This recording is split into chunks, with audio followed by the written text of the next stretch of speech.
Bonjour tout le monde. Alléluia. Bienvenue à tous ce soir sur ce live. Bienvenue à tous sur ce live, sur ce direct. Et ça va être quelque chose de fort ce soir encore, dans cette nouvelle série. Cette nouvelle série est bien partie. Et on va vivre ensemble un temps super ce soir encore. Voilà, super, je vous ai dans le retour. Donc bienvenue tout le monde, bienvenue à tous ceux qui sont déjà là et ceux qui vont nous rejoindre. Bienvenue en direct. Alléluia. Bienvenue à tous. Pasteur, Simone, Corinne, Bruno, Geneviève, Christophe, Pascal. Super. On est déjà 10. Christiane. Je ne vais oublier personne au fur et à mesure que je vous vois. Bienvenue à tout le monde. Ouais, super. C'est bon de vous voir et de partager la parole de Dieu ensemble. Donc on est dans une nouvelle série, une série qui s'appelle Secret de la mission. Et on va voir quelque chose de fort ce soir. Quelque chose... Vous savez, des fois, c'est des messages, ils sont rapides, ils sont courts. Mais pour c'est les intégrer à notre vie, des fois, qui prend du temps. Parce que chaque parole est une semence, donc on le sait. Mais une semence, ce n'est pas l'arbre définitif qui amène encore tout son résultat. Donc ça veut dire on reçoit les semences dans un message, mais il nous appartient ensuite de cultiver ce message, d'ajouter la foi, de faire grandir cette parole dans nos cœurs, de compléter, de méditer la révélation jusqu'à ce que ça fasse partie vraiment intégrante de notre vie. Amen. C'est pour ça que je fais sous forme de série, pour qu'on ait le temps de justement approfondir et voir les choses entièrement et les laisser incuber en nous, s'enraciner en nous et porter du fruit en nous. Donc, bienvenue à tous ceux qui nous ont rejoints. Stéphanie, Clarisse, Chantal, Ludivine. Super, bienvenue à tous. Vous pouvez partager aussi si vous voulez la vidéo, comme ça en appuyant sur partager, ça la lance sur votre Facebook aussi et sur toutes les personnes éventuellement qui sont vos amis. Ils vont voir arriver l'invitation à se lancer sur le live avec nous. Ok, super. Petit réglage. On est pas mal. Voilà, j'espère que vous entendez tous bien, que tout marche bien. Ça m'a l'air très bien. Alors on va partir directement, on est à l'heure et on ne va pas prendre de retard. On va commencer directement. Donc l'épisode d'aujourd'hui est sur cette série Les secrets de la mission. Mais je voudrais vous montrer quelque chose qui est tellement important. Et c'est vraiment quelque chose qu'il vous faut saisir par la foi. Et en saisissant cela, mais ça changera votre rapport à la vie et à la mission que le Seigneur nous a tous donnée. Et ce soir, ce que je veux partager avec vous, c'est le secret d'une vie fructueuse, le secret de porter du fruit pour Dieu. Et vous allez voir que ce n'est pas quelque chose de difficile, vous allez voir que ce n'est pas un don spécial que Dieu a attribué à certaines personnes et pas à d'autres, mais c'est quelque chose qui est pour tous les enfants de Dieu. Donc le secret de la fructification, c'est ce qu'on veut. On veut porter du fruit, on veut qu'il y ait des résultats dans notre vie chrétienne.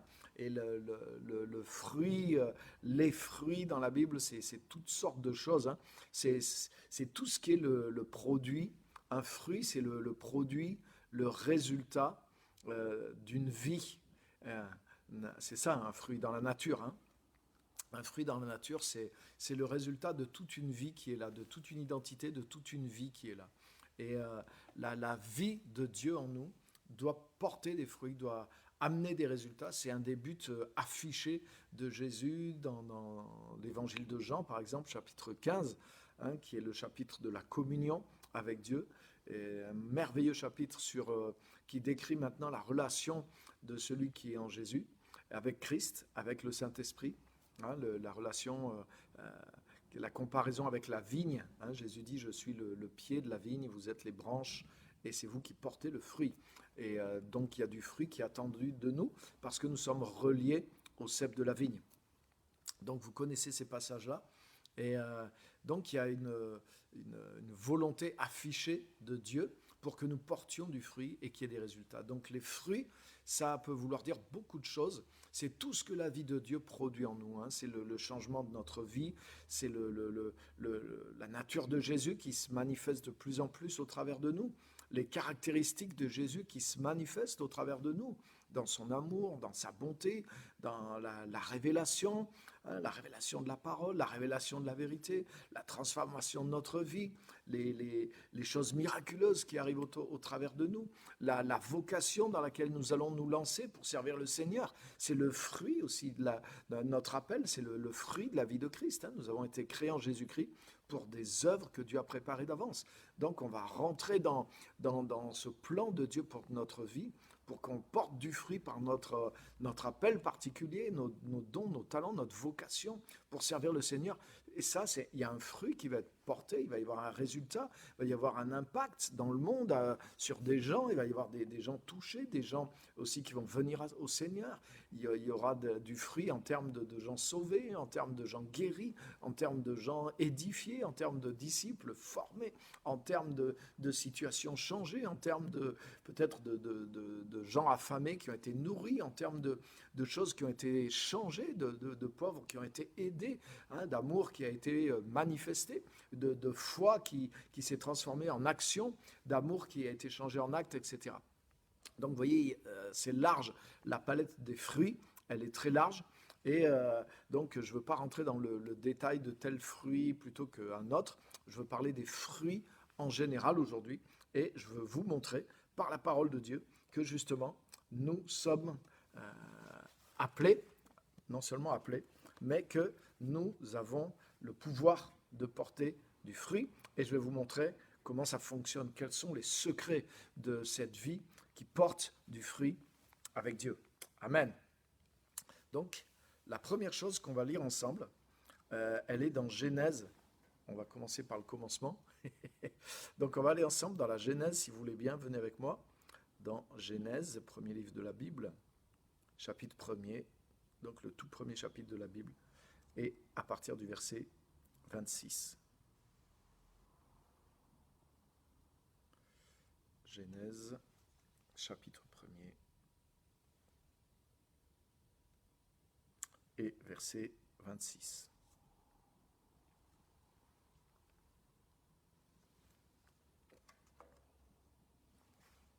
Donc, il est dit, c'est la création de l'être humain.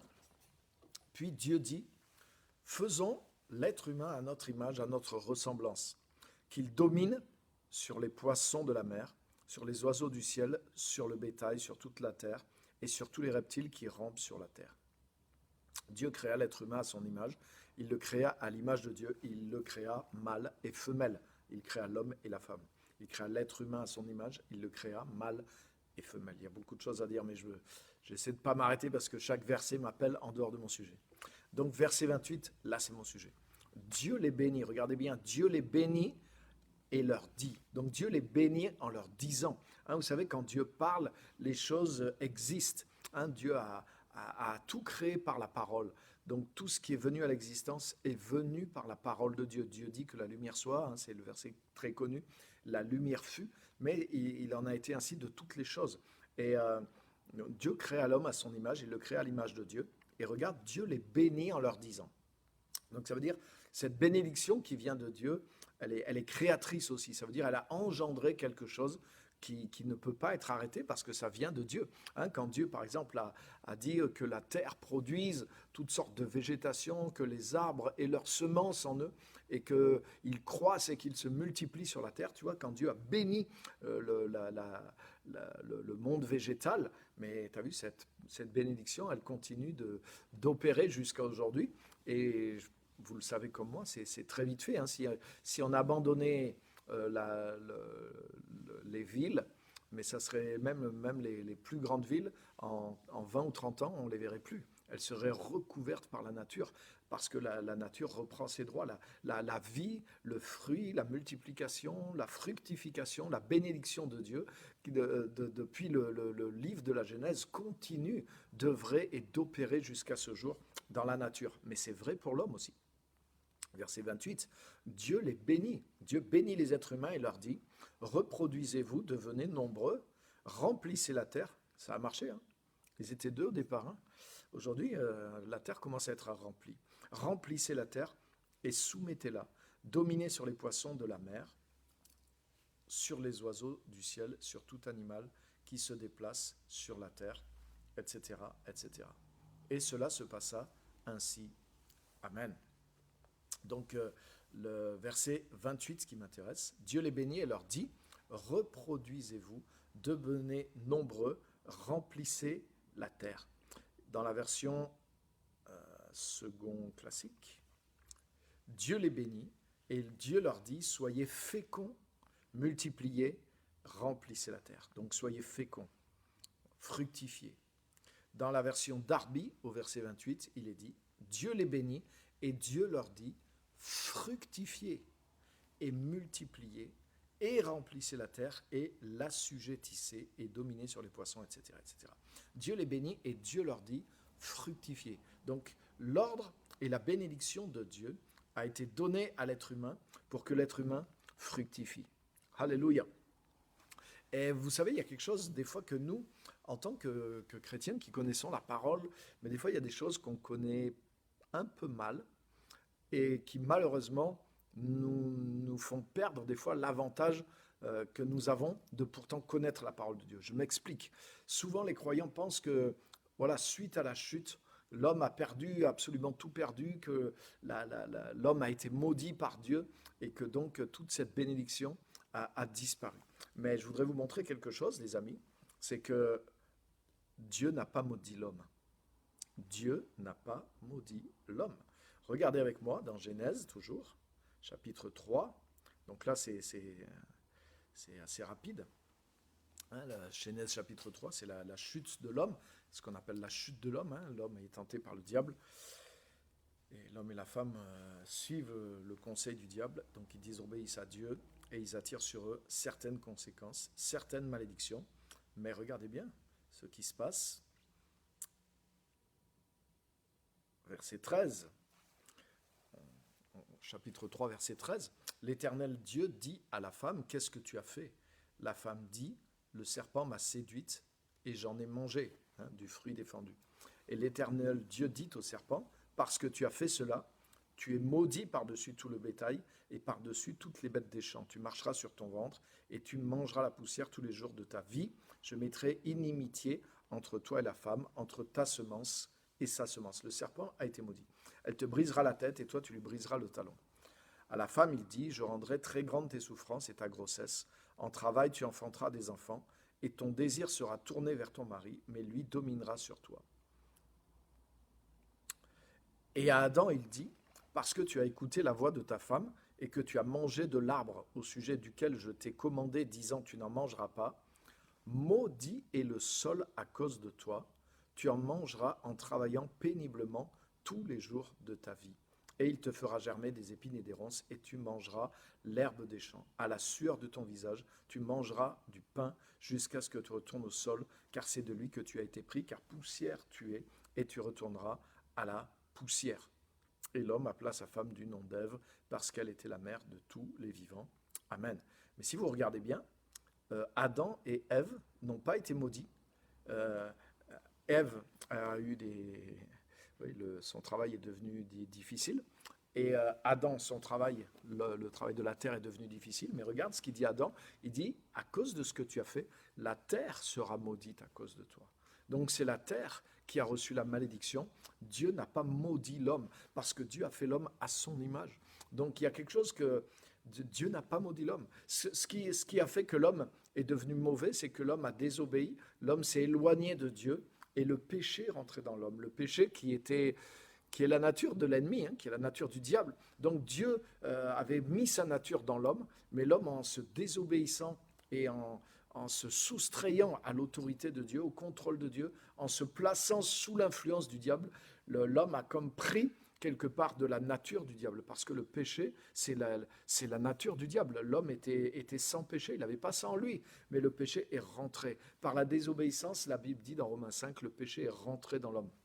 Mais ce n'est pas Dieu qui a maudit l'homme en lui mettant le péché dessus, non, c'est l'homme en sortant de la zone dans laquelle il était fait pour vivre, hein, la zone spirituelle, la zone d'obéissance, en rentrant sous l'influence de Satan, en désobéissant à Dieu, en s'affranchissant de l'influence de Dieu, l'homme a connu un changement et il est devenu pécheur. Le péché est rentré en lui. Mais Dieu n'a pas maudit l'homme, voyez. Et ça, souvent, on pense ça. Souvent, on pense que l'homme a été maudit. On pense que Dieu a maudit l'être humain suite à la création, et c'est faux. Dieu n'a pas maudit l'être humain. La terre a été maudite à cause du péché de l'être humain, et c'est pour ça, il est dit dans Romains, elle aussi, elle aspire à être libérée de la servitude de la corruption. Mais, alléluia, l'homme n'a pas été maudit. Ça veut dire quoi? Ça veut dire que la bénédiction que Dieu a donnée initialement à l'homme, elle est toujours là. Et ça, c'est fort, les amis. Et ça veut dire qu'il y a une capacité, et on le voit, il y a une capacité de fructifier qui est dans l'homme, il y a une capacité de produire, il y a une capacité d'inventer, la capacité que Dieu avait mise dans l'homme de le faire à son image, d'en faire un créateur sur la terre, hein, un petit créateur, un inventeur, quelqu'un qui soit comme Dieu sur la terre. Mais cette capacité dont Dieu a béni l'être humain, elle est toujours là. Et la bénédiction de Dieu est là, bien sûr. Ce qui se passe, c'est que l'être humain, des fois, utilise cette capacité pour le mal. Des fois, il est ingénieux, inventif pour le mal, chose que Dieu n'avait pas voulu dans ce sens-là. Mais la capacité d'inventer, la capacité de faire des plans, de projeter, de se développer, d'aller chercher même des choses qui n'existent pas, de créer, d'inventer, de progresser, hein, de porter du fruit, de faire toutes sortes de choses. Mais tout ça, c'est un don de Dieu et c'est quelque chose dont Dieu a béni l'humanité. Donc, chaque enfant de Dieu a plus forte raison en tant que chrétien, mais nous devons comprendre ces choses-là. Et nous devons savoir que cette capacité qui est dans l'être humain, mais il y a quelque chose qui est de Dieu. C'est une capacité qui vient de Dieu, qui est déjà dans l'homme naturel, mais à plus forte raison, elle est dans la nouvelle création. Hein, donc la première chose déjà, c'est que Dieu n'a pas maudit l'homme. Il faut vous savoir ça. Donc ça veut dire quand Dieu les bénit en disant fructifier, et ce n'est pas que sur le plan de la reproduction physique. Hein, Dieu leur a dit fructifier, donc dans tout le sens que ça peut vouloir dire. Mais nous sommes toujours sous cette bénédiction. Donc peut-être cette bénédiction a rencontré des freins, c'est sûr, ou une mauvaise orientation suite à la chute, c'est sûr, mais cette bénédiction demeure. Deuxièmement, nous qui sommes en Jésus-Christ, nous sommes libérés du péché, nous sommes libérés de toute malédiction, selon Galates 3,13. Hein, Jésus a été fait malédiction pour nous, pour que nous soyons faits bénédiction en lui. Amen. Donc, et nous sommes restaurés à l'image de Dieu, à l'image de Jésus-Christ. Donc, ça veut dire que cette capacité de porter du fruit qui est dans la nature même de Dieu. Hein, parce que regardez, Dieu fit l'homme à son image et il lui dit fructifie. Pourquoi? Parce que Dieu est comme ça. Dieu porte du fruit. Regarde, quand Jésus était sur terre, il a porté beaucoup de fruits. Dès qu'il a été rempli du Saint-Esprit, cette sève de la vie de Dieu, il s'est mis à porter du fruit, beaucoup de fruits. Donc, c'est quelque chose qui fait partie de la nature de Dieu. Et quand Dieu a fait l'homme à son image, il lui a donné, à son échelle, mais il lui a donné la même capacité qui était en lui, cette capacité de fructifier, de se multiplier, de remplir, de porter du fruit, de s'étendre, de faire du bien, de fructifier, d'être productif et de porter toutes sortes de bons fruits, les fruits de la nature, de l'autorité, de l'amour et du caractère de Dieu qui était en lui. Amen. Donc rappelez-vous de ça, c'est quelque chose qui est inhérent à l'humanité, c'est quelque chose dont Dieu a béni l'humanité parce qu'il l'a faite à son image. Et s'il y avait un petit doute par rapport à, oui mais la chute, ceci, cela, déjà rappelez-vous ce qu'on a vu, Dieu n'a pas maudit l'homme et la femme dans la chute, il a maudit la terre, il a maudit certaines conditions de leur vie physique, mais il ne les a pas maudits eux. Donc il n'a pas enlevé cette bénédiction originelle. Et de toute façon, en Christ, nous sommes pleinement restaurés dans cette image de Dieu. Donc ça veut dire à la limite, s'il pourrait y avoir des freins à à la fructification, elle pourrait être en dehors de la nouvelle création, mais pour nous qui sommes maintenant dans la nouvelle création, mais il n'y a aucun frein à ça, puisque nous sommes restaurés à l'image de Dieu, et cette image de Dieu, telle que Dieu l'avait placée originellement en Adam et Ève, elle est de fructifier. Alléluia. Donc vous voyez le secret, ce secret de la mission, il n'est pas compliqué. C'est qu'il n'y a pas quelque chose à faire, il y a juste quelque chose à croire. Il y a juste quelque chose à saisir, le fait que la capacité de porter du fruit, elle nous est donnée en tant qu'être humain et elle nous est donnée en Jésus-Christ pour tout ce qui concerne le fruit justement particulier que nous devons porter pour faire l'œuvre de Dieu, pour amener l'évangile, pour restaurer le royaume de Dieu dans nos vies, dans nos familles, dans nos villes et dans nos nations. Donc cette capacité de fructifier selon Dieu, de manifester ce qui vient de Dieu, de la nature de Dieu, du royaume de Dieu, mais elle nous a été redonnée, elle est restaurée et nous sommes à plus forte raison sous cette bénédiction que Dieu avait donnée et voulu originellement à l'humanité. Donc je voudrais te dire, mon frère et ma sœur, toi qui es en Christ, mais c'est quelque chose qui est en toi. C'est déjà quelque chose qui est à l'intérieur de toi. Cette semence est à l'intérieur de toi. Dieu créa l'homme à son image. Et donc, c'est la nature de Dieu à l'intérieur de nous qui est cette semence et qui donne cette capacité de porter du fruit dans l'œuvre de Dieu et dans la volonté de Dieu. Amen. Donc, tu l'as déjà. Tu n'as pas besoin qu'on prie pour toi. Tu n'as pas besoin de recevoir une nouvelle onction, une onction spéciale pour fructifier, pour porter du fruit. Tu as reçu ça. L'humanité a reçu ça. Et en Jésus-Christ, nous l'avons reçu d'autant plus. Et on va voir quelques versets qui nous le montrent. Alléluia. Donc ça, c'est une bonne nouvelle. Et c'est pour ça, c'est saisir ces choses dans la foi, c'est méditer ces choses et se repasser ces choses à l'intérieur de nous parce qu'elles nous appartiennent. Comme je disais l'autre dimanche, c'est notre héritage en Jésus-Christ. Alléluia. C'est pas beau ça? C'est fort. Amen, amen, amen, amen, amen. Donc regardez avec moi par exemple un autre texte qui est très connu aussi. Et vous allez voir maintenant peut-être avec un autre regard dans le psaume 1, livre des psaumes, c'est à peu près au milieu de la Bible. Le psaume 1 à partir du verset 1er. Alors je vais reprendre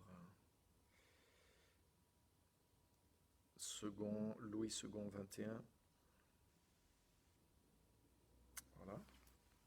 Il est dit, heureux l'homme qui ne suit pas le conseil des méchants, qui ne s'arrête pas sur la voie des pécheurs et ne s'assied pas en compagnie des moqueurs, mais qui trouve son plaisir dans la loi de l'Éternel et la médite jour et nuit. Il ressemble à un arbre planté près d'un cours d'eau. Il donne son fruit en sa saison et son feuillage ne se flétrit pas. Tout ce qu'il fait lui réussit. Amen. Waouh, c'est pas extraordinaire ça? Et je voudrais vous montrer juste quelque chose. Si vous méditez, vous regardez bien un petit peu le sens de ce passage. Heureux l'homme. Donc il parle du juste, il parle de celui qui marche avec Dieu. Donc c'est dans l'Ancien Testament. À plus forte raison, ça nous concerne, nous qui sommes enfants de Dieu.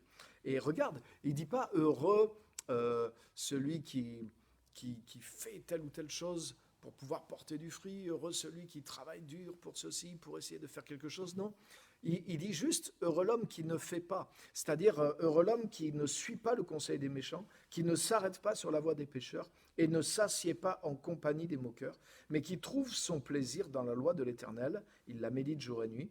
Eh bien, il est comme un arbre planté près d'un cours d'eau, il donne son fruit en sa saison, son feuillage ne se flétrit pas, tout ce qu'il fait lui réussit. Ça veut dire que la fructification du juste, mais c'est quelque chose qui est naturel. En fait, il suffit qu'il n'empêche pas sa fructification. Regarde les premiers versets, c'est juste heureux l'homme, heureux le juste qui va pas tuer son fruit en vivant la vie de ceux qui font ce qui n'est pas bien. C'est tout ce qu'il est en train de dire, celui qui ne s'arrête pas sur la voie des pécheurs. Donc, ça veut dire que la vie est déjà en lui. Et s'il reste dans le cadre de cette vie qu'il a en lui, mais naturellement, il va porter du fruit. Alléluia. Le fruit est toujours le résultat d'une vie qui est en nous. Donc, ce n'est pas les efforts. C'est pas parce que si on n'a pas la vie en nous, on peut faire tous les efforts du monde, on ne peut pas porter de fruits. Une femme qui n'est pas enceinte, elle peut pousser, elle peut faire les exercices de respiration, elle peut gonfler son ventre, elle peut hurler, elle peut transpirer, elle peut aller sur un siège de maternité, mais elle ne peut pas enfanter. Si elle n'a pas eu une semence et qu'elle n'a pas été fécondée, elle ne peut pas porter de fruits. Elle peut avoir toutes les mimiques, elle peut essayer de faire pareil, mais il n'y a rien qui va sortir. Hein, ça n'existe pas. Donc, c'est pas par nous-mêmes qu'on peut faire ces choses-là. Mais si la semence est en nous, ben, il faut juste faire en sorte de ne pas tuer cette semence, de ne pas s'exposer à ce qui empêche la vie. Et c'est juste d'enlever ce qui est négatif. Et c'est ce qui passe dans le psaume 1. Heureux le juste qui ne s'assied pas en compagnie des moqueurs, qui ne suit pas le conseil des méchants, donc qui ne va pas aller dans une mauvaise voie, mais juste il reste dans la parole, il trouve son plaisir dans la parole. Voilà, il reste auprès de Dieu, il reste auprès de la parole, et ben, il est comme un arbre planté près des courants d'eau. Autrement dit, il a la source de vie, il a la vie en lui, et il va porter du fruit en sa saison, parce que la nature de Dieu va grandir en lui, va s'exprimer en lui, et il va porter du fruit parce que c'est naturel en lui. Amen. Vous voyez, on retrouve la même idée dans le psaume 1. Ce n'est pas tellement quelque chose qu'il va faire pour porter du fruit, mais c'est avant tout, c'est quelque chose qui est là. Bien sûr, après, tout ce qu'il fait lui réussit. Tout ce qu'il fait lui réussit. Oui, parce qu'il a la vie en lui. Et la vie le pousse dans le bon sens. Il a la parole de Dieu, donc il sait dans quel sens il faut aller. Ben maintenant, voilà les choses qu'il veut faire pour le bien, pour le Seigneur, etc., lui réussissent parce que c'est le fruit d'une vie. Amen. Et ça, c'est waouh. Il y a quelque chose de fort et d'extraordinaire là-dedans. Maintenant, je voudrais vous montrer d'autres choses aussi.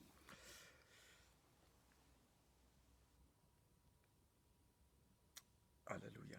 Donc, pour un enfant de Dieu, pour tout enfant de Dieu, porter du fruit, c'est juste un phénomène naturel parce que la semence de Dieu est en lui. La parole de Dieu est en nous. La nature de Dieu est en nous. Et rappelez-vous, Dieu a fait l'homme à son image et il l'a béni en lui disant « Fructifie comme moi ». Dieu crée, Dieu porte du fruit, Dieu fait du bien. Jésus, quand il était là, il faisait par la nature de Dieu toutes sortes de biens, de bonnes choses. Donc la vie de Christ en toi va t'amener à porter du fruit. C'est normal, c'est ta nature. Porter du fruit, c'est un phénomène naturel pour toi, comme on l'a vu dans le psaume 1, le juste. S'il ne se coupe pas lui-même le fruit, hein, en allant se mettre où il ne faut pas, s'il reste juste dans l'élément dans lequel Dieu l'a planté, la parole, la présence de Dieu, il est comme un arbre près d'un courant d'eau et il va porter du fruit. C'est un phénomène naturel dans sa vie, ça vient de la nature de Dieu qui est plantée en lui. Dans la nature de Dieu, il y a toutes sortes de semences qui amènent toutes sortes de fruits. Amen. Maintenant, un autre point que je voudrais vous montrer, c'est que nous pouvons aussi triompher de tous les obstacles. C'est des fois on veut porter du fruit, on veut amener des gens à Jésus, on veut faire des choses pour Dieu, on veut changer des choses dans le monde, on veut lutter contre l'injustice ou contre la pauvreté ou contre certains domaines dans lesquels on est touché. On sent que Dieu nous inspire de la compassion, hein, ou du mécontentement pour changer certaines situations, pour s'impliquer dans des situations et on sent que voilà, on doit agir, on doit prendre responsabilité, on doit faire quelque chose pour le Seigneur, pour l'évangile, pour la gloire de Dieu, ou pour que des âmes soient sauvées, ou pour que des malades soient guéris, pour que Dieu s'exprime et que son royaume vienne sur la terre comme au ciel. Amen. Ça, c'est la volonté de Dieu et c'est au travers de nous que cette volonté va s'accomplir. Donc, il y a toutes sortes d'occasions et toutes sortes de domaines dans lesquels nous pouvons et dans lesquels nous portons du fruit. Et maintenant, voilà que il y a des obstacles. Bien sûr, forcément, à chaque fois qu'on arrive pour amener le fruit de Dieu dans un endroit, il y a des obstacles, forcément, et vous vous êtes rendu compte de ça. Mais je voudrais vous montrer quelque chose, et regardez avec moi dans 1 Jean. 1 Jean, la première épître de Jean, première épître de Jean, chapitre 5,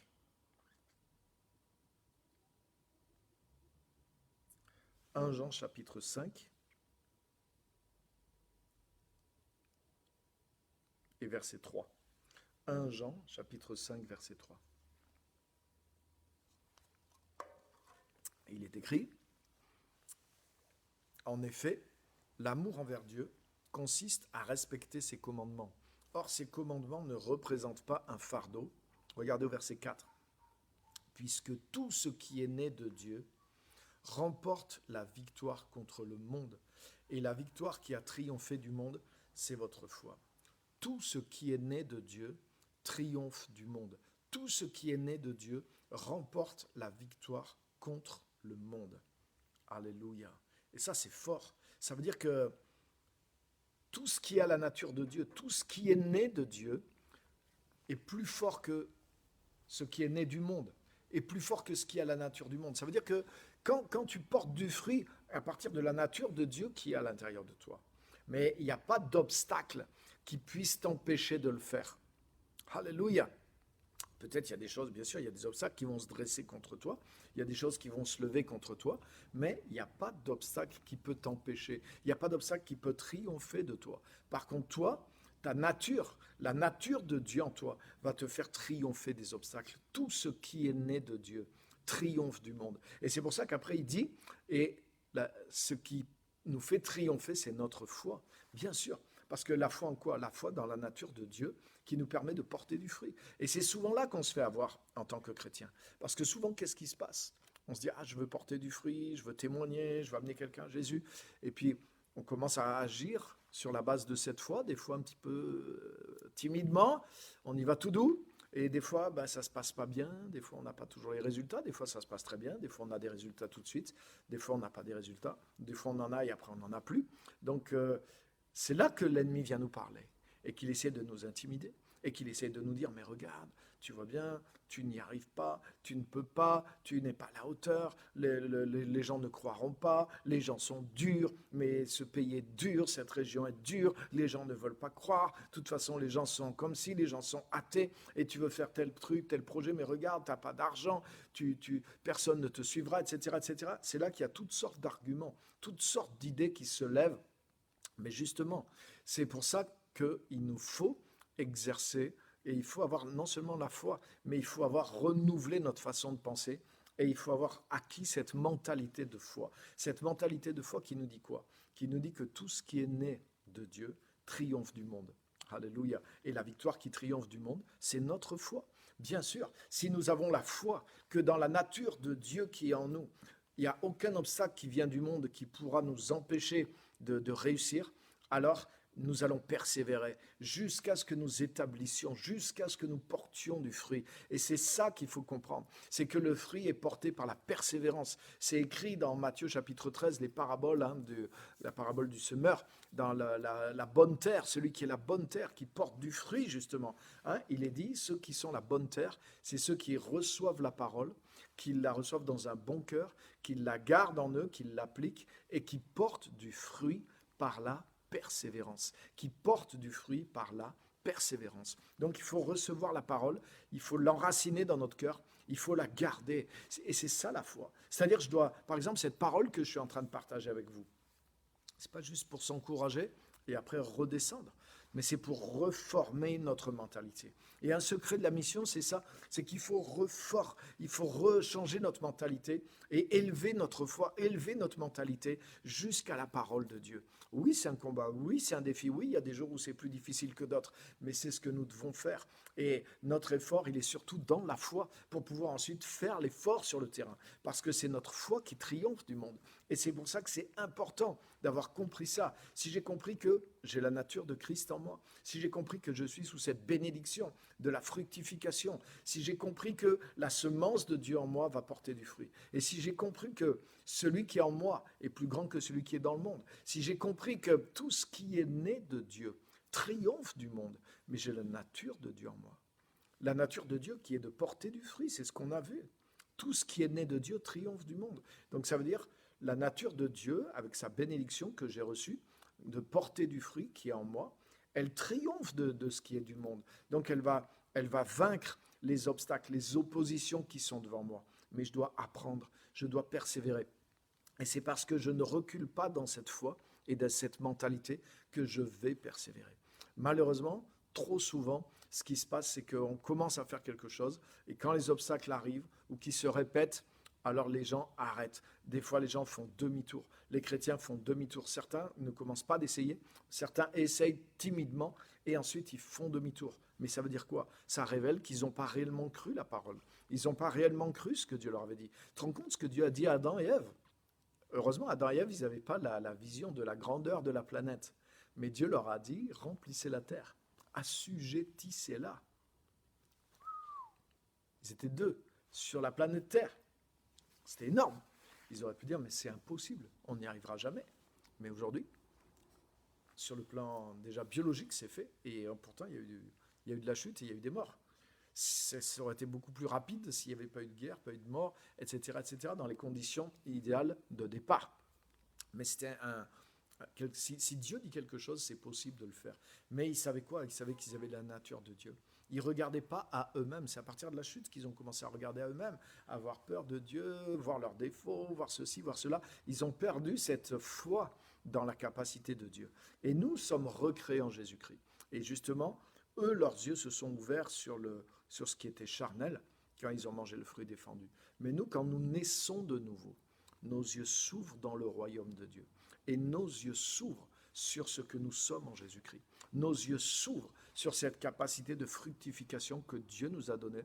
Et nos yeux s'ouvrent sur le fait que ce qui est né de Dieu en nous est plus fort que ce qui se lève contre nous et qui est dans le monde. Et c'est à cause de ça que je vais persévérer. Je vais persévérer avec la nature de Dieu qui est en moi, cette nature de fructification, cette nature de Dieu qui va prendre le dessus contre les obstacles. Parce que tout ce qui est né de Dieu triomphe du monde. Et la victoire qui triomphe du monde, sur le terrain, c'est quoi? C'est ma foi dans cette réalité que la parole de Dieu me dit et qui est vraie. C'est que la nature de Christ en moi, alléluia, elle m'a amené à la fructification. J'ai la fructification à l'intérieur de moi. J'ai la bénédiction de la fructification à l'intérieur de moi. Et tu as aussi cette même bénédiction. Tu as cette même bénédiction de fructification à l'intérieur de toi. Alléluia. Donc ça, c'est une clé extrêmement forte à comprendre. Mais vous voyez, c'est un message, mais ça doit devenir une manière d'être. C'est des choses qu'on doit manger, qu'on doit méditer, qu'on doit s'approprier, qu'on doit repasser. On doit enlever ce qui s'oppose à cette manière de penser.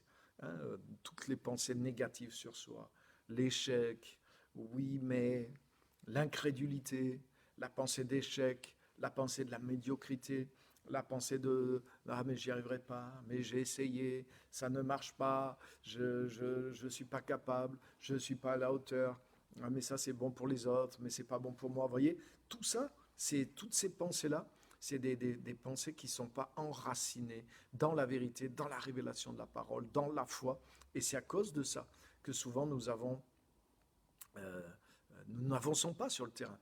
Et si nous n'allons pas, nous ne pouvons pas porter le fruit. Si nous n'avançons pas en croyant, nous ne pouvons pas porter le fruit. Jésus dit, je vous ai établi afin que vous alliez et que vous portiez du fruit. Mais qu'est-ce qui fait que je vais aller? C'est parce que je sais que je vais porter du fruit et je sais que tout ce qui est né de Dieu triomphera du monde, triomphe du monde, a déjà triomphé même du monde. Amen. Ça, c'est fort. Donc tu dois refuser de plier, tu dois refuser de renoncer, de reculer, de te résigner devant les pressions de la vie, devant les mauvaises expériences. Et tu vas voir qu'en faisant ça, tu vas aller de gloire en gloire et tu vas expérimenter, à force que tu renverses les obstacles, tu vas expérimenter de nouveaux niveaux de fructification, que ça soit dans ton caractère, que ça soit dans les dons de l'esprit, dans les fruits de l'esprit, dans le service que tu fais pour Dieu, dans le résultat, dans des âmes sauvées, dans des guérisons, etc., etc. Mais tu vas voir que tu vas augmenter au fur et à mesure. Et c'est ce que Jésus a dit. Si j'ai pas le temps ce soir, mais si vous lisez Jean chapitre 15, qui est le chapitre de la communion et le chapitre du fruit, vous allez voir que Jésus parle de porter du fruit, de porter encore plus de fruits, et à la fin du chapitre, de porter beaucoup de fruits, du fruit en abondance. Et il montre que c'est la volonté du Père, et il montre comment Dieu agit d'une manière surnaturelle sur ceux qui portent du fruit, pour qu'ils portent encore plus de fruits. Amen.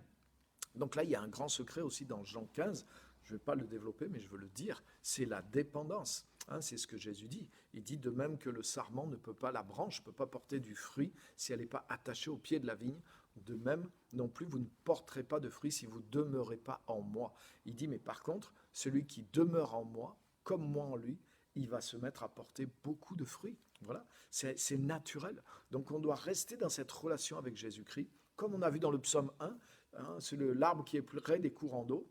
C'est pas difficile pour lui de porter du fruit parce que c'est naturel. Il a l'eau, il est alimenté, il a la semence en lui, il a la vie en lui et il porte du fruit. C'est la même chose en tant qu'enfant de Dieu. Si tu es attaché à Jésus-Christ, que tu grandis dans la relation avec Jésus-Christ, mais c'est normal que tu portes du fruit. Ta nature grandit, la nature de Dieu grandit en toi et tu vas porter du fruit. Donc, et c'est cette confiance-là, cette foi-là, qui va te pousser à l'action et qui va te donner de l'audace dans l'action et qui va faire que tu vas tenter des choses, tu vas être porté vers des choses, peut-être même qui t'intimidaient avant, mais tu vas avoir l'audace de les faire parce que tu sais que tu as cette nature de fructification, tu sais que tu as cette bénédiction à l'intérieur de toi et c'est pas une affaire personnelle. Si tu réussis pas du premier coup, c'est pas un problème parce que Dieu est à l'intérieur de toi et c'est pas ton honneur que tu recherches, c'est l'honneur de Dieu. Donc tu le prends pas personnellement si quelque chose ne marche pas, dis ok. Peut-être j'ai pas fait de la bonne façon, peut-être j'apprends, mais c'est pas grave. Je sais que j'ai la nature de Christ en moi. Je sais que j'ai le fruit de Dieu en moi qui est en train de grandir. C'est ce que Jésus dit dans Jean 15. Il parle de fruits, de plus de fruits, de beaucoup de fruits. Donc il y a un progrès dans le fait de porter toutes sortes de fruits. Et on voit tous, il n'y a personne qui est enfant de Dieu et qui voit rien dans sa vie. Ça n'existe pas. Même il y a une telle action de Dieu dans notre vie qu'on voit des fruits, on voit des changements dans notre vie, dans notre caractère, dans nos paroles. On en a parlé cette semaine dans notre groupe. C'est une évidence, quelque chose que Dieu lui-même a produit. Donc, pour le fruit que Dieu veut nous voir manifester, qui est un défi peut-être, qui est d'agir dans le monde, de faire des choses particulières, d'avoir des résultats pour Dieu, mais c'est le même processus qui va se faire et on n'a pas à s'inquiéter. Et c'est le fait justement d'être dans la foi, d'avoir réalisé ça, de vivre dans cette mentalité qui nous donne l'audace d'aller faire des choses, de dire des choses, de lancer des projets, de parler avec autorité, de donner des paroles de Dieu, etc., etc. Et on apprend à marcher avec lui, on apprend à marcher avec le Saint-Esprit, et cette foi grandit, cette audace, mais il faut être dans cette mentalité. Il ne faut pas commencer à croire, oui, mais l'homme a été maudit, oui, mais moi, je ne suis pas le bon chrétien, moi, je n'ai pas ceci, moi, je n'ai pas cela. Plus tu médites quelque chose qui est faux, plus tu médites quelque chose de négatif, plus tu te sabotes toi-même finalement. Mais si tu médites la parole de Dieu, que tu demeures en Christ, que tu vis avec lui, mais Dieu va être avec toi même pour affronter tes difficultés personnelles. C'est pas une fois que tu as affronté tes difficultés que Dieu va être avec toi. Non, Dieu veut être avec toi, le Saint-Esprit veut être avec toi. Affronte tes difficultés, affronte tes combats de chrétien avec le Saint-Esprit, depuis la communion avec lui. Non pas en vue de la communion, mais depuis la communion. Implique-le dans tes combats. Combat pas tout seul, combat avec lui. Et tu vas voir la différence. Tu vas voir la différence. Des fois, on se met nous-mêmes dans les problèmes et on se dit, oh là là, il faut que je sorte de ce problème et après je vais retrouver Dieu. Mais tu sais quoi? Des fois, tu t'es mis dans les problèmes et tu dis, Seigneur, waouh, je me suis trompé, pardonne-moi. Mais Dieu est même prêt, le Saint-Esprit est prêt à venir t'aider. C'est ça le vrai ami. Il vient t'aider même dans tes problèmes, il vient t'aider à remonter la pente. Donc c'est pas une fois que tu auras tout réglé, tout vaincu, que Dieu va être à nouveau avec toi, mais de là où même tu es tombé. Mais Dieu va t'aider. Et si tu reviens vers lui, mais Dieu va t'aider. Et Dieu va être avec toi dans tes défis. Et si tu vis tout le temps avec lui, dans ta vie de tous les jours, quand tout va bien, même quand c'est difficile, mais si tu impliques Dieu dans ta vie de tous les jours, mais tu vas porter du fruit parce que tu demeures en lui. Et même dans les difficultés, dans les épreuves, dans nos luttes, il y a beaucoup de choses à apprendre. Et il y a beaucoup de fruits à porter. Nous, on s'imagine que c'est, ah ouais, quand je suis, tout va bien, que je prospère, que je suis dans la victoire apparente, que c'est là qu'est vraiment le vrai lieu du fruit de la victoire. Non, non, non. Dans toutes ces choses, dit Paul, nous sommes plus que vainqueurs. Et il parle de tempête, il parle de persécution, il parle de combat, de pression, de toutes sortes de choses. Alléluia. Donc ça, c'est une chose à comprendre, c'est dans la dépendance de Jésus qu'il y a le fruit. Et je termine avec un dernier, mais qui n'est pas le moindre, un dernier passage biblique et un dernier point. Et après, je vous laisse j'en ai pas pour longtemps, 1 ou 2 minutes, et je vous laisse le temps d'intervenir, de poser vos questions, vos remarques. Hein, dites comment vous recevez ce message, qu'est-ce que vous captez ce soir. Alors on va lire un dernier passage, Romains chapitre 7, verset 4. Romains chapitre 7 et verset 4. Très puissant. Il est dit, de même, mes frères et sœurs, vous aussi, ça vous concerne, vous avez été mis à mort, c'est fait, par rapport à la loi, à travers le corps de Christ, pour appartenir à un autre, à celui qui est ressuscité, afin que nous portions des fruits pour Dieu. Alléluia. Amen. Donc il est dit que nous avons été mis à mort en Christ par rapport à la loi, par rapport au péché, par rapport à notre ancienne vie. Hein, il parle, vous voyez, Romains 7, ça suit Romains 6, qui parle de notre ensevelissement avec Christ dans le baptême. Il dit qu'on est mort même par rapport à la loi. Pourquoi ? Pour appartenir à un autre, à celui qui est ressuscité d'entre les morts, pour qu'on porte du fruit pour Dieu. Donc ça veut dire que Jésus nous a délivrés de la stérilité. Jésus nous a délivrés de ce qui, dans nos vies, allait nous empêcher de porter du fruit. Alléluia. Et il nous a délivrés de la loi qui nous dit tu dois faire ça d'abord, tu dois faire ça d'abord. Une fois que tu auras arrivé à faire ça, alors là Dieu te bénira, Dieu sera avec toi. Et il y a beaucoup de chrétiens qui n'arrivent pas à porter vraiment du fruit parce qu'ils sont sous une forme de loi dans leur relation avec Jésus-Christ. Ils pensent qu'ils doivent d'abord arriver à avoir vaincu ça. Et une fois qu'ils auront fait tout ça, alors là Dieu sera avec eux, la bénédiction sera là. Mais si vous avez compris mon message, c'est pas ce que je suis en train de vous dire. La bénédiction, elle est là.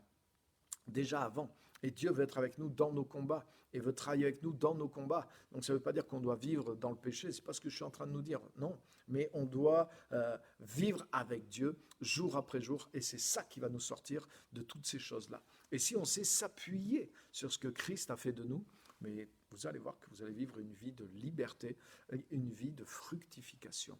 Parce que là, on l'a lu ensemble, que nous avons été mis à mort. Carrément, c'est écrit au passé, dans la mort de Christ, nous avons été mis à mort à tout ce qui nous retenait captifs, pour que nous appartenions à celui qui est ressuscité d'entre les morts, la communion, le cep et les sarments, le pied de la vigne et les branches, alléluia, pour que nous fassions un avec lui, pour que nous appartenions à celui qui est ressuscité des morts, afin que nous portions des fruits pour Dieu. C'est quelque chose que Jésus-Christ a déjà fait pour nous. Dans la mort de Christ, il n'y a pas que le pardon de nos péchés, il y a la délivrance de toute forme de stérilité spirituelle, pour que nous soyons, et de tous nos propres efforts aussi, la loi, c'est tous nos propres efforts à vouloir essayer de performer. Hein, au lieu de performer, soyez formés par le Père. Alléluia. Soyons formés par le Père. Recevons ce que le Père nous a donné en Jésus-Christ. Il nous a mis à mort par rapport à toutes ces choses, parce qu'on ne pouvait pas y arriver par nous-mêmes, pour que nous appartenions à celui qui est ressuscité des morts, afin que nous portions du fruit pour Dieu. Il nous a unis au cep, c'est ce que la Bible dit, il nous a mis en Christ. C'est par Dieu que vous êtes en Christ, c'est pas par vous-même, c'est par Dieu que vous êtes en Christ. Et il nous a unis. Jésus dit, je suis le cep, vous êtes les sarments. Et nous sommes un. Il ne dit pas faites quelque chose pour venir vous joindre. Il dit c'est quelque chose qui est déjà fait. Il dit le sarment qui est en moi et qui porte du fruit, il va porter plus de fruits. Et le sarment qui est en moi et qui ne porte pas de fruit, mon Père va le tailler, va le couper. Mais il ne parle pas du sarment qui n'est pas en lui. Alléluia. Si tu es un sarment, tu es un fils de Dieu, une fille de Dieu. Si tu es fils de Dieu, tu es en Christ. Donc tu peux faire partie de ceux qui sont en lui et qui portent du fruit, ceux qui sont en lui qui ne portent pas de fruit, mais tu es en lui, tu n'as pas à faire quelque chose pour être en lui. C'est pour ça que Jésus dit, demeurez en moi. Pourquoi il nous dit demeurez en moi? Parce que lui nous a mis en lui. Donc nous avons été mis à mort par la mort de Christ et nous avons été greffés à celui qui est mort et ressuscité pour qu'on porte du fruit pour Dieu. Mais tu vois, ça c'est quelque chose à saisir dans ta foi. C'est quelque chose, tu dois reconfigurer ta foi et ta manière de te voir et de te concevoir ici. Moi, comme beaucoup de chrétiens avant, je pensais qu'il faut que j'arrive à vaincre ceci dans ma vie, c'est tout ce que je dois vaincre de mal en moi pour pouvoir après être uni à Jésus-Christ. Et là, une fois que je serai uni à Jésus-Christ, je pourrai porter du fruit. Mais Jésus ne dit pas ça. Jésus dit qu'il m'a mis, Il m'a pris dans sa mort, il a fait mourir toutes ces choses-là. Dieu m'a uni dans la résurrection de Christ pour que je porte du fruit pour Dieu. Donc par défaut, je ne suis pas en dehors de Christ avec des obstacles à vaincre pour pouvoir rentrer en Christ. Non, c'est pas ça. Par défaut, Jésus-Christ a vaincu toutes ces choses-là et Dieu m'a mis en Jésus-Christ. Et par défaut, je suis uni à lui pour porter du fruit par la volonté de Dieu. Alléluia. Donc ça, les amis, c'est des choses, j'ai mis longtemps à les comprendre par l'Esprit de Dieu, par la révélation. Et je vous donne ces secrets-là pour que vous puissiez saisir ces choses-là, vous voir comme ça, comprendre ces choses-là. Si c'est dur à croire, mais demandez l'Esprit de révélation, demandez à Dieu de vous les montrer, reméditez ces choses, reméditez les passages. Là, je vous donne vite des raccourcis, des extraits, mais prenez le temps de laisser ça enlever en vous toute forme de tout ce qui est faux, tout ce qui est négatif, tout ce qui est légaliste, tout ce qui est religieux, tout ce qui n'est pas de l'Esprit de Dieu. Et trouvez vraiment cette voie, parce que c'est déjà en nous. La fructification est déjà en nous. Il n'y a rien d'autre à recevoir. Il y a quelque chose qui est en nous. Et quand on commence à le voir, à le réaliser, à vivre à partir de là, mais ensuite, on le met en œuvre simplement en agissant. Alléluia. Et à force de le mettre en œuvre, en persévérant, on apprend et on porte de plus en plus de fruits. Amen. Voilà ce que je voulais partager avec vous. C'était ça ce soir, le secret de la fructification. Amen. Donc, je vous laisse poser des... Allez-y, si vous avez des commentaires, des choses à ajouter, les choses que vous recevez dans ce message, des choses à partager ou des questions.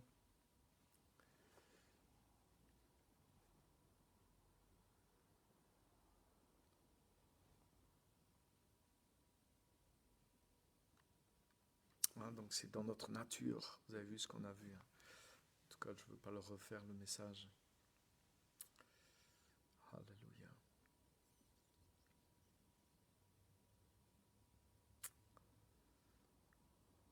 Sois béni mon pasteur. Merci Yves, Emmanuel, Dieu te bénisse. Je relis vos commentaires. Personne ne peut connaître la bénédiction de Dieu sans abandonner les choses qui sont nuisibles. En tant qu'enfant de Dieu, la bénédiction est en nous, dans le psaume 1, et c'est parce que justement, il ne faut pas tuer cette bénédiction en vivant dans les choses nuisibles. Heureux le juste qui s'éloigne du discours des menteurs, etc., etc. Et la vie va porter des fruits en lui.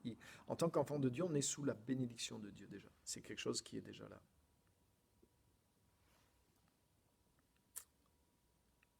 Ouais, c'est facile pourtant, c'est sûr. Rester attaché au cep, c'est une des clés. Ouais, on dépend de lui. Et la relation avec lui, le contact avec lui, parce que c'est sa vie en nous. Le plus on est dans le contact avec lui, le plus sa vie en nous est stimulée et le plus le fruit est porté, parce que le fruit vient, le meilleur fruit, il vient de la vie de Dieu qui est à l'intérieur de nous. Mais elle est là. Et la bénédiction de porter du fruit, elle est là. Donc tu vois, ça doit mettre cette confiance en nous. Et en plus, ce qui est né de Dieu triomphe du monde. Tout ce qui est né de Dieu triomphe du monde. Vous voyez? Donc c'est des versets qui mettent une grande confiance et c'est très important d'être dans cette confiance pour ensuite aller.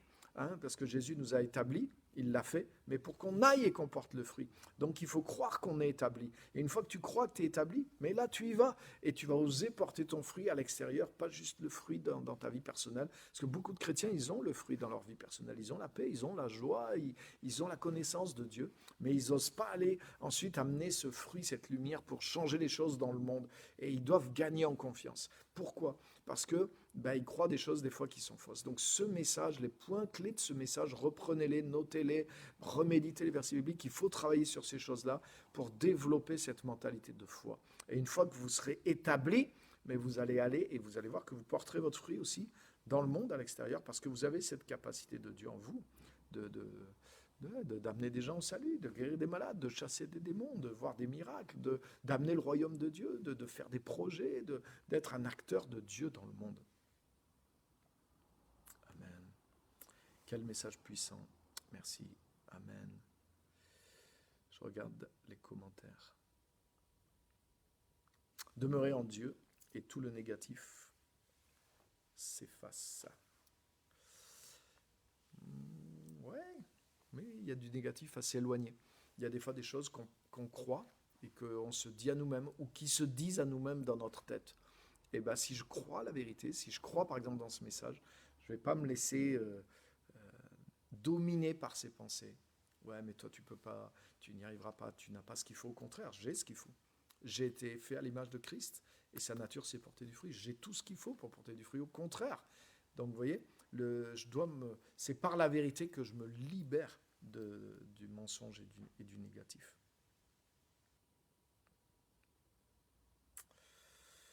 Alléluia.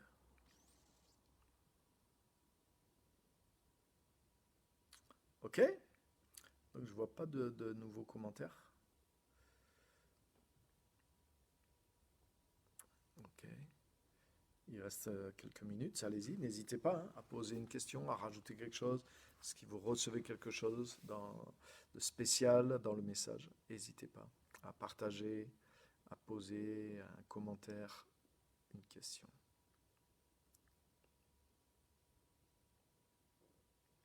Ah, voilà une bonne question. Comment se débarrasser du doute lorsque une épreuve vient de s'abattre sur soi? Ça, c'est une bonne question.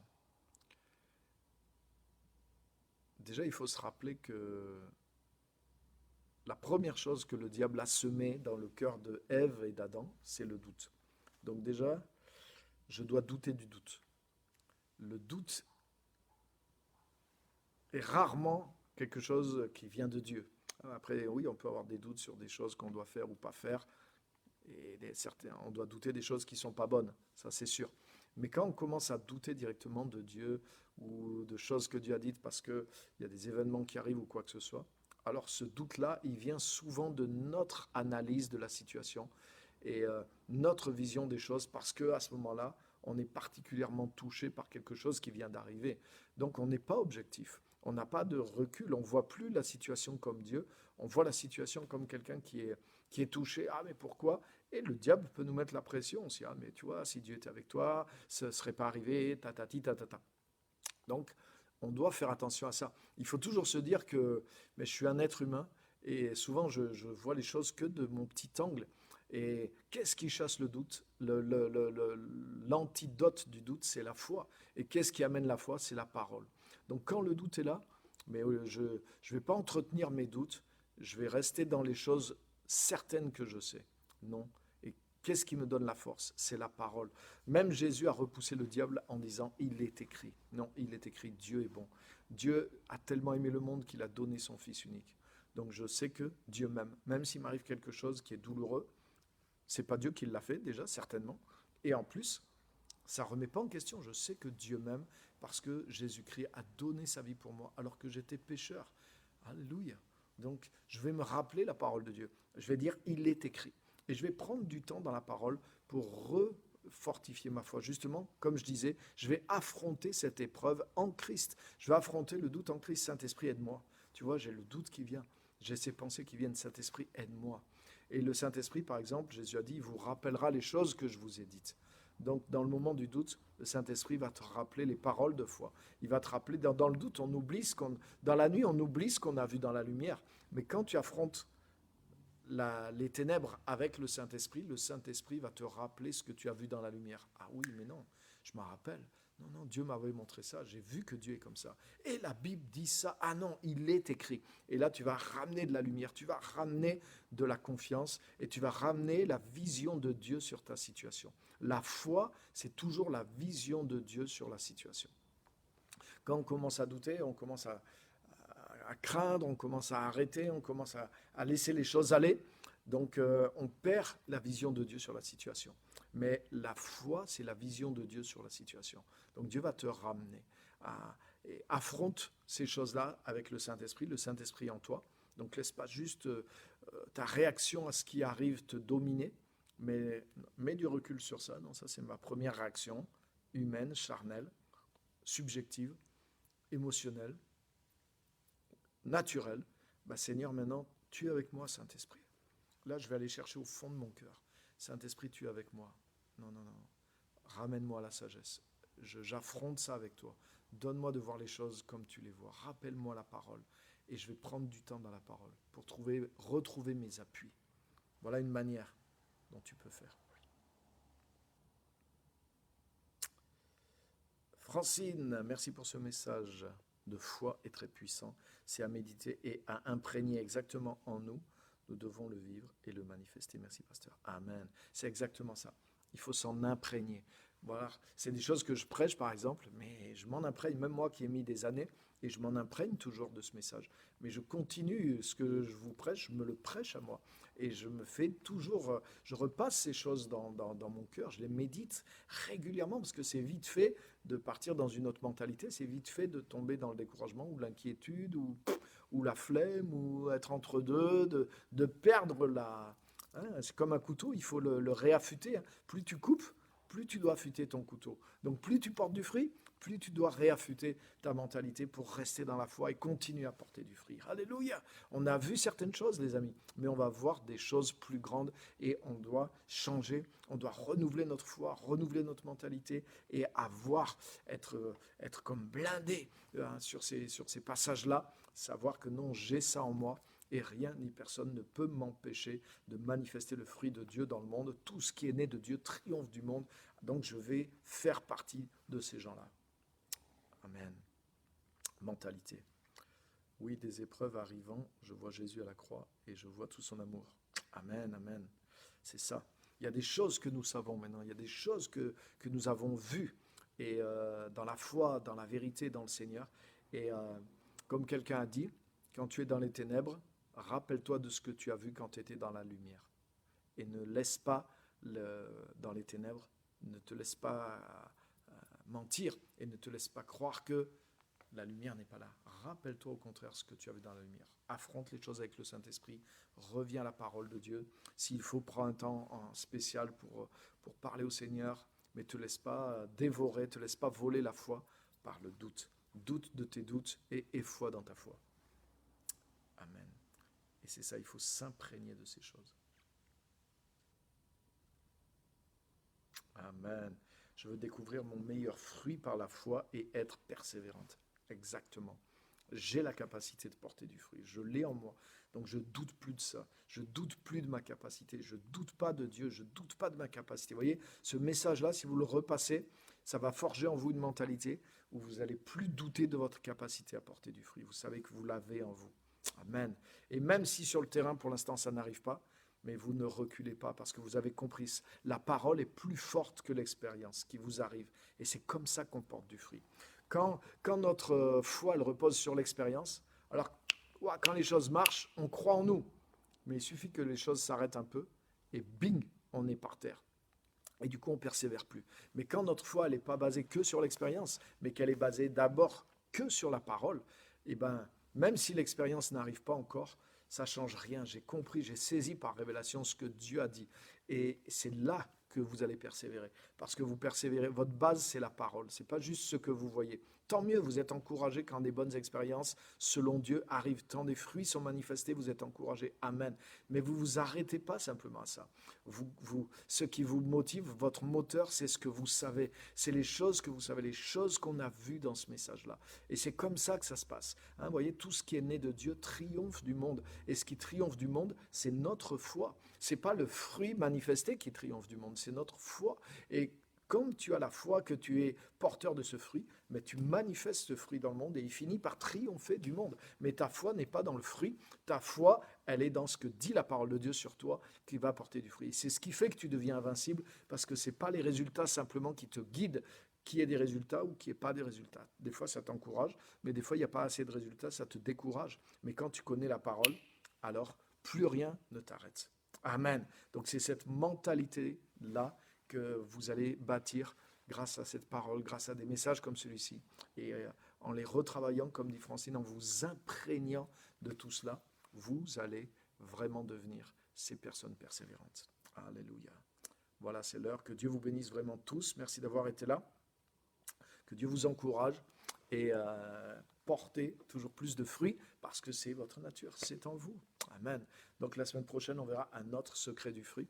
On a aussi le week-end intensif. Hein, alors là, pour aussi avoir de, de la stratégie pour porter du fruit, pour travailler dans l'œuvre de Dieu sur le terrain, faire toutes sortes de choses.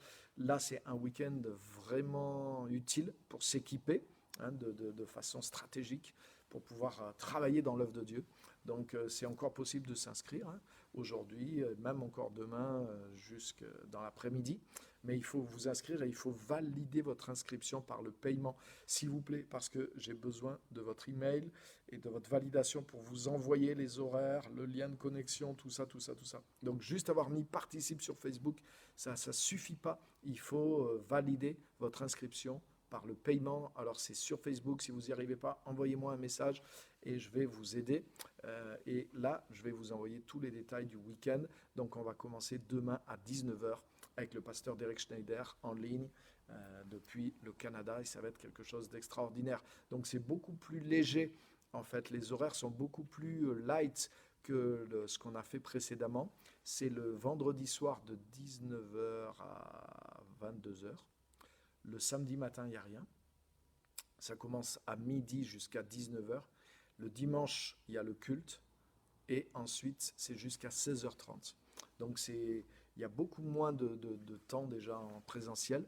Et je crois aussi qu'au niveau du travail qu'il y a à faire à côté, il y a des choses à faire à côté, c'est plus léger que ce qu'on avait fait l'autre fois.